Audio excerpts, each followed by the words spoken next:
नमस्कार दोस्तों। आज हम लोग बात करेंगे। अमेरिका ने भारत को रूस से तेल खरीदने की इजाजत दे दी है। स्ट्रेट ऑफ हॉर्मुज को बंद करने के बाद भारत के लिए एक चिंता का विषय बन गया था। जब से ईरान, इजराइल और अमेरिका का वार स्टार्ट हुआ है, ईरान ने स्ट्रेट ऑफ हॉर्मुज स्ट्रेट को बंद कर दिया है। और जैसे ही हॉर्मुज स्ट्रेट बंद हुआ, वैसे ही गैस और तेल की कीमतें जो है वो उछाल पर आ गई। ईरान ने कतर, यूएई के जितने भी तेल रिफाइनरी थे, उस पर हमला करके तेल का दाम ऑलरेडी बढ़ा दिया है। और ये तेल के दाम बढ़ने के बाद भारत में एक न्यूज आने लगा था कि अब भारत में भी तेल के दाम बढ़ेंगे, लेकिन अमेरिका ने इस पर रुकावट डाल दी है। भारत भारत के लिए एक गुड न्यूज है कि भारत रसिया से तेल खरीद सकता है और ये 1 महीने के लिए छूट दी गई है। ट्रेजरी सेक्रेटरी स्कॉट बेसेंट के अनुसार उनका president Trump energy agenda has resulted in oil and gas production reaching the highest level over recorded. To enable oil to keep flowing into the global market, the Treasury Department is issuing a temporary 30-day waiver to allow Indian refiners to purchase Russian oil।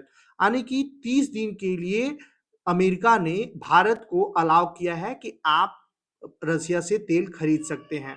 आज का session इसी पर है। भारत में petrol diesel के दाम बढ़ने का संकट फिलहाल खत्म हो गया है, क्योंकि भारत को रूस से कच्चा तेल खरीदने की शर्तों के साथ छूट मिल गई है। अमेरिकी ट्रेजरी विभाग ने भारतीय रिफाइनरियों को 30 दिन का स्पेशल लाइसेंस दिया है।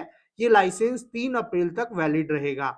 अमेरिकी ट्रेजरी सचिव स्कॉट बेसेंट ने 6 मार्च को ये बताया कि राष्ट्रपति ट्रंप ने ऊर्जा एजेंडा के तहत वह अस्थायी कदम उठाया गया है। उन्होंने कहा कि भारत अमेरिका का एक महत्वपूर्ण पार्टनर है और ग्लोबल मार्केट में तेल की सप्लाई को शिथिल रखने के लिए यह छूट दी गई है। बेसेंट का कहना है कि ईरान ग्लोबल एनर्जी मार्केट को बंधक बनाने की कोशिश कर रहा है। इस दबाव को कम करने के लिए हम भारत को 30 दिनों तक की छूट दे रहे हैं। उन्होंने यह भी कहा कि हमें ये उम्मीद है कि इसके बाद भारत अमेरिकी तेल की खरीद में तेजी लाएगा। अमेरिका का मानना है कि इस उपाय से ग्लोबल मार्केट में तेल की कमी नहीं होगी। 5 मार्च तक लोड हुए जहाजों का ही तेल खरीद सकेगा भारत। अमेरिकी ट्रेजरी विभाग के office of foreign asset control ने तेल खरीद के लिए ये लाइसेंस जारी किया है। इसके तहत 5 मार्च तक जहाजों पर लोड हो चुके रूसी तेल ही भारत को डिलीवरी हो की जा सकती है, यानी जो जहां पहले से समुद्र में है उनसे सप्लाई होगी।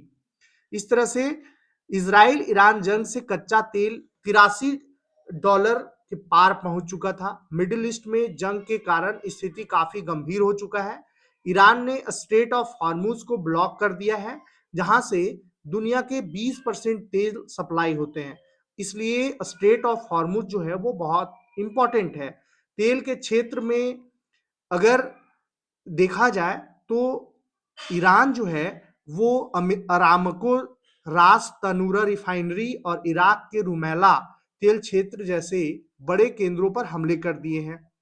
ईरान के खिलाफ अमेरिका और इसराइल की सैन्य कार्रवाई के कारण ग्लोबल मार्केट में ब्रेंट क्रूड की कीमतें आज सुबह 84 प्रति बैरल तक पहुंच गया है।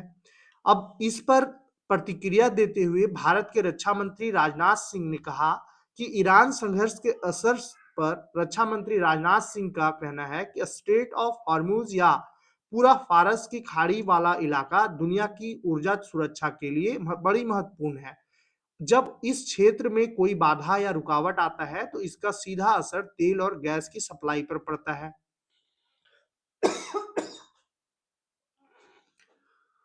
ये अनिश्चितताएं सीधे तौर पर अर्थव्यवस्था को प्रभावित करती है। मौजूदा स्थिति काफी जटिल हो गई है और ऐसा लगता है कि भविष्य में यह और भी ज्यादा अस्थिर हो जाएगी। जिस तरह से अलग अलग देश जमीन, हवा, समुद्र और अब अंतरिक्ष में भी एक दूसरे के साथ मुकाबला कर रहे हैं, वह हम सभी के लिए वास्तव में चिंता का विषय है। मुझे और भी ज्यादा चिंता इस बात की है कि यह असामान्यता अब न्यू नॉर्मल बनती जा रही है। रूसी तेल टैंकरों को खरीदने की तैयारी कर रहा है भारत। ब्लूमबर्ग की रिपोर्ट के अनुसार भारत उन रूसी तेल कार्गो को खरीदने पर विचार कर रहा है जो फिलहाल भारतीय समुद्र के करीब या एशियाई जल क्षेत्र में मौजूद है। इस समय लगभग 95 लाख बैरल रूसी कच्चा तेल टैंकरों में भरकर एशियाई देशों के आसपास वेटिंग मोड में है। भारत इन टैंकरों को तुरंत रिसीव कर सकता है, जिससे ट्रांसपोर्टेशन का समय और लागत दोनों कम होगी।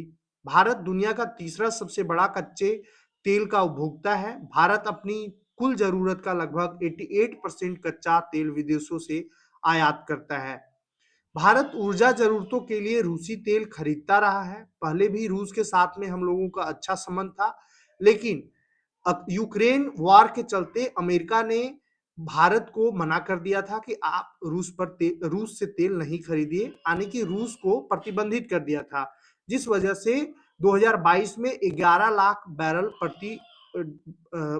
प्रतिदिन हो गया था। मतलब कि 2022 में सबसे कम तेल खरीदा जा रहा था रूस से। हालांकि फरवरी में यह हिस्सेदारी फिर से बढ़ी और 30% तक बढ़ करके भारत लगातार अपनी ऊर्जा जरूरतों को पूरा करने के लिए रियायती दरों पर रूसी तेल खरीदता रहा है। और रूस से अगर तेल खरीदता है भारत, तो रूस जो है वो भारत को सस्ते दामों में तेल देता है, डिस्काउंट रेट में तेल देता है। अगर देखा जाए तो रूस से सबसे ज्यादा तेल खरीदने वाला चीन है, उसके बाद तुर्की है, उसके बाद भारत का नंबर आता है। भारत के लिए जरूरी इसलिए है क्योंकि भारत अगर रूस से तेल खरीदता है तो पहला तो सस्ता मिलता है, दूसरा सप्लाई की सिक्योरिटी रहता है। इसमें मिडिल ईस्ट में तनाव भी है, स्ट्रेट ऑफ हॉर्मुज बंद है, तो इसका कोई फर्क नहीं पड़ेगा। रूस से तेल सुरक्षित भारत आ जाता है और सस्ता मिलता है, तो इकोनॉमी पर भी असर पड़ता है।